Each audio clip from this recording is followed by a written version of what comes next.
Welcome to Amici, news and insight from the New York Judiciary and the Unified Court System. I'm John Carr.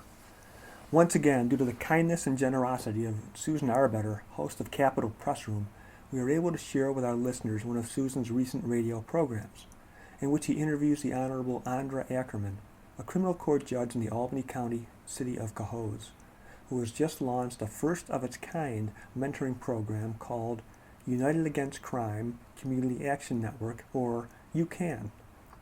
Through the UCAN program, Judge Ackerman has linked volunteer mentors with troubled young defendants, primarily those aged 16 to 21.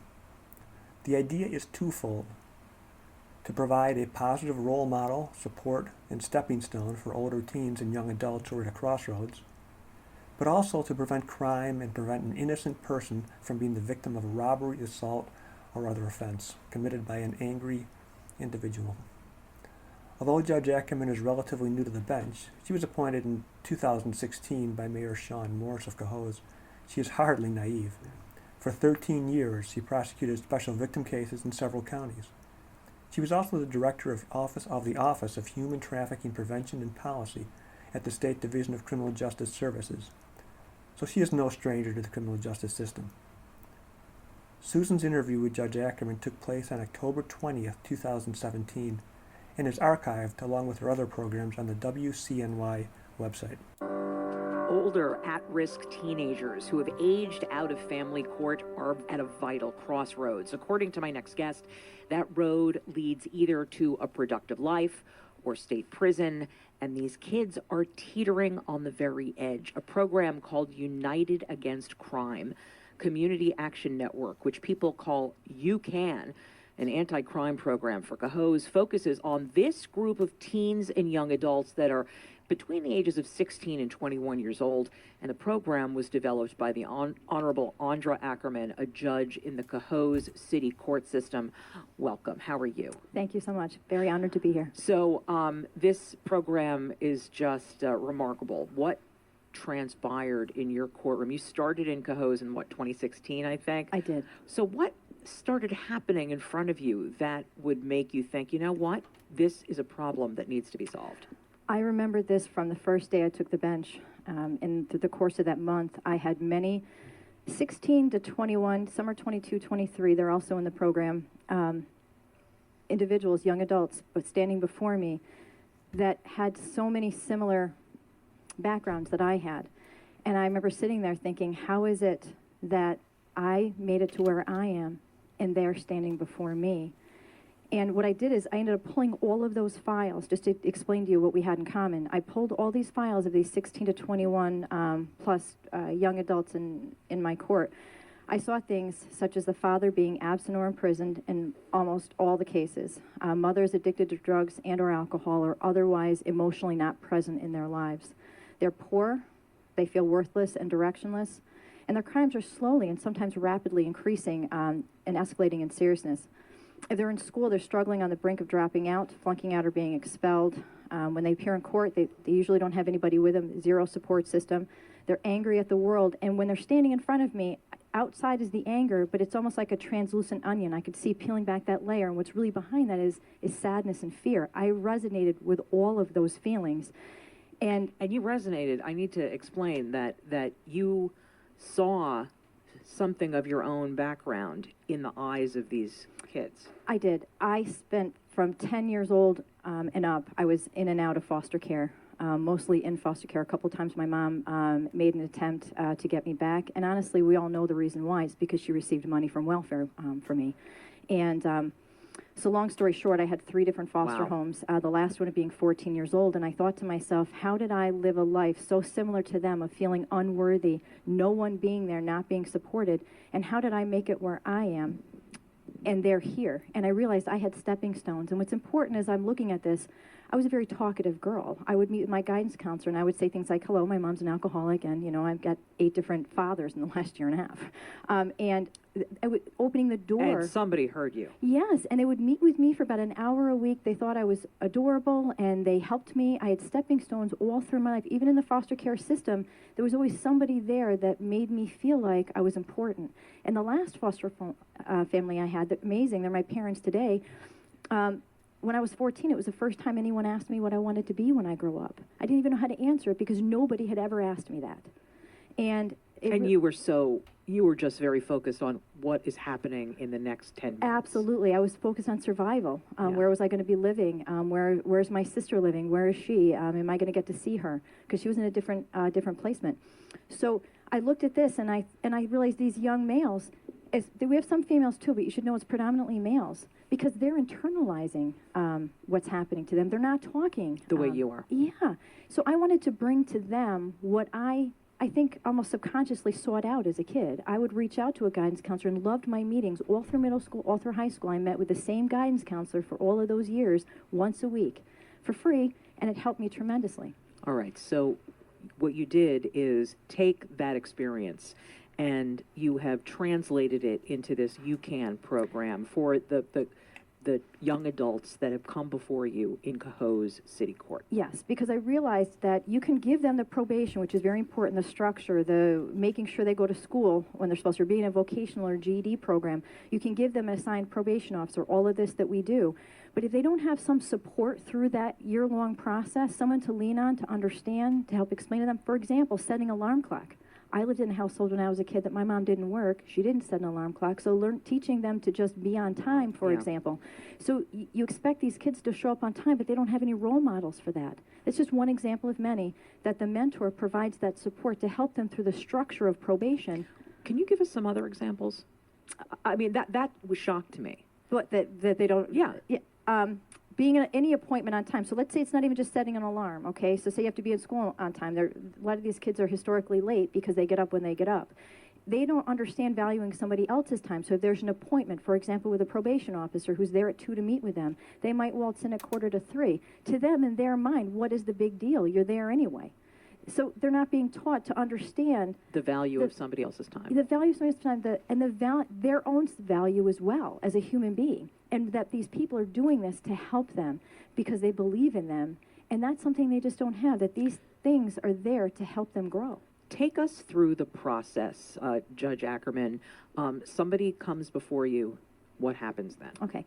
So if we find that there's an individual who fits the program, and when I say fit the program, it means they've got a history building up. They now have a misdemeanor, potentially looking at a conviction in our court. It doesn't include it doesn't include sexual abuse. I'm not saying there aren't programs for them to help them, but this is not the program for them. Or domestic violence. Again, other programs for them, not the one for us. But we typically have crimes that are leading and escalating. That you'll have, I'll give you an example of, say, somebody's breaking into an unlocked car and stealing credit cards. It ends up being reduced down to a misdemeanor in our court. Now I've got about 3 files with this defendant, that being the top charge. They agree to initially, our goal is to have them not have a criminal history, but initially they plead guilty to a misdemeanor. They go on a year of interim probation. They have we have a specially signed probation officer who meets in our court. They sign school releases so that we know that they're going to school on time. If they're not in school, they're in a GED program or some kind of vocational program. We have many of our defendants smoke pot, drink alcohol. They're tested for that weekly. Who does this testing? Probation department, right here, right there. Albany County Probation. Albany County Probation Department does that. And we're going to talk about the collaborations that it's you've amazing. created. Yes, amazing. Okay. And then they're assigned a mentor, which that's a whole other piece to talk about because there's a lot that goes into that. But they're assigned a mentor from our community in Cohoes. There's a few that live in Albany County that drive to Cohoes. And they have to meet with that mentor once a week. If there's an issue that comes up ahead of time, then it'll be 2 hours the following week. It really ends up being 4 hours a month, but studies show 1 hour a week. The consistency is. That's enough? It's a minimum, but I've got stories I could tell you. Right now I have mentors and mentees meeting a couple of times a week, and it's amazing. Well, tell us about these people. So there's one individual I can think of that when he first came into the program, he's like every kid. He's rolling his eyes, whatever. And just to give you a full picture, he's a 6'4", 240-pound, little pudgy, 19-year-old. And I assigned him with a mentor who is a 6'5", 240-pound, full of muscle Haitian because they're the same race, the mentor and the mentee. And this becomes important in this specific situation because initially the mentee skipped 2 appointments with his mentor, and we had a feeling of what it was, but he ended up communicating with his mentor later and saying, at the third time, when he was admonished from the court, he's got to, at least make an effort. He apologized to the mentor, saying he thought he was some skinny little white boy who was going to tell him how to live his life. Wow. And since then, the connection between the two has been amazing. They're meeting a couple of times a week, and this defendant is making incredible progress. He is a different defendant. He stands up before me. He's proud. He looks me in the eye. He's been working out with the mentor at the community center, which gave them both a free pass. Cohoes Community Center gave every mentor and every mentee in the program a free one-year pass to the community center. So they're meeting there more than the once a week. And it's making a tremendous difference. Okay, so far I've heard about the Albany County, the drug testing facility. There's you in the court. There's the community center, the school. How many connections are you making to do this? This is unbelievable. We are in a position, and I say we, John Carr from Office of Court Administration has been really a partner in this when it was just an idea for me almost less than a year ago, really, and we're already up and running. Everyone that we went to said yes. I got to just, it's amazing. Our county executive, Daniel McCoy, has been tremendous support of this program. In addition to providing with us the public defender's office, giving us a specialized public defender, giving us a specialized probation officer who comes to Cohoes City Court because these kids, they don't drive, they don't have any support. No, of course not. They can walk there from there. Our mayor in the city of Cohoes giving us space outside of the court system to do the urine testing, the drug testing. Cohoes Police Department having somebody there to participate in the drug testing. They need a male officer. The superintendent of the school district, the whole school district being on board with this program. I feel like we also have a doctor now, a psychiatrist in the county of Albany. Who's volunteering. Who's volunteering his time to drive from Schenectady to Cohoes to meet with two of our defendants who need the mental health treatment the most. And I believe we're going to see that increase additionally. There are two issues that I want to ask you about. One, it sounds like the program might not be, yes, what? There's one big component that I don't want to overlook here is Matilda Cuomo. Mrs. Cuomo, this would not be here if it was not for her and her program. She's the mentor queen. But the mentor queen, not just that, but for this program, it's important for you to know, she assigned Brad DePieter, who's been amazing. They train every mentor in the program, provide the orientation, provide support for the mentors, which they need, and pay the $75 fingerprinting background check for them. Mrs. Cuomo's program does all of this. She's been a huge supporter, and it's made the cost so low for us in the city of Cohoes that we are able to sustain this without many additional resources that aren't already accounted for in our county. So, Judge Ackerman, that was exactly where I wanted to go, the cost. It's a low cost thanks to the mentoring program. New York State mentoring program. Okay.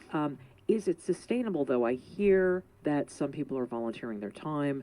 Certainly the mentors are volunteering. They don't get paid, right? Right, they do not. So I believe that it is. I tell you why, because we have such a system set up. We already have about 15 additional mentors that haven't been assigned defendants yet. These mentors actually are, their heart is swelling over this too. It makes them feel good to be participating in this. With the cost being so low, as long as we have a doctor, for example, who commits to 2 patients a year, does that make sense? So it's yes. Everything we have, and then we have additional mentors in the future for cases, but I'm pretty much guaranteeing that the mentors in this program, at least half of them will want to do it again. All right, so is there a pipeline of mentors? Because if that ever, if that flow stops, that's when the problem begins. Absolutely. So I can tell you that was the thing that made me nervous initially. I sent out an email just to a bunch of people, just letting them know about this program and seeing if there was any interest. And in response to the interest were them asking to be mentors, and it was amazing. And then they would let other people know, and then there were more people, literally people. And they told 2 friends, and they told. All right, so how do you match the mentor with the mentee? Great question. So we have them fill out an orientation form, both the mentee and the mentor. So we see what their likes and dislikes are. Like eHarmony. Like eHarmony, exactly. And here's the beauty of it. We try to match up, and I, luckily being a small city, I know a lot of these personalities. I know, yes. And I know the defendants in my court, their general, right, how they display themselves. That's a huge factor. We've made some great connections just on that. But when there's common things to connect with initially, What these kids really need is someone to make them feel valued, teach them how to Right. value themselves, ask them about themselves. Nobody's spending an hour with them to talk about them and their life and what they want to do and what their thoughts are on the world. That's priceless. So we get the right mentor who is going to engage that person. And maybe ask them, what is it that you want to be when you grow up? I'm just going to say this one thing because this killed me, because I know what it feels like when no one asks you, because I remember the first time I was asked, I was speechless. I said initially I wanted to be a stewardess, I would say, or then I wanted to be a police officer, and it took a long time to figure out I wanted to go to law school.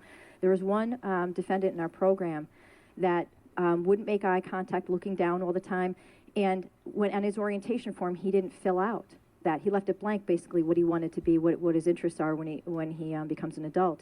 And I had to ask him if anyone's ever asked him what he wanted to be when he grew up, and he shook his head no, and he got teary-eyed. And I said, I really want to know.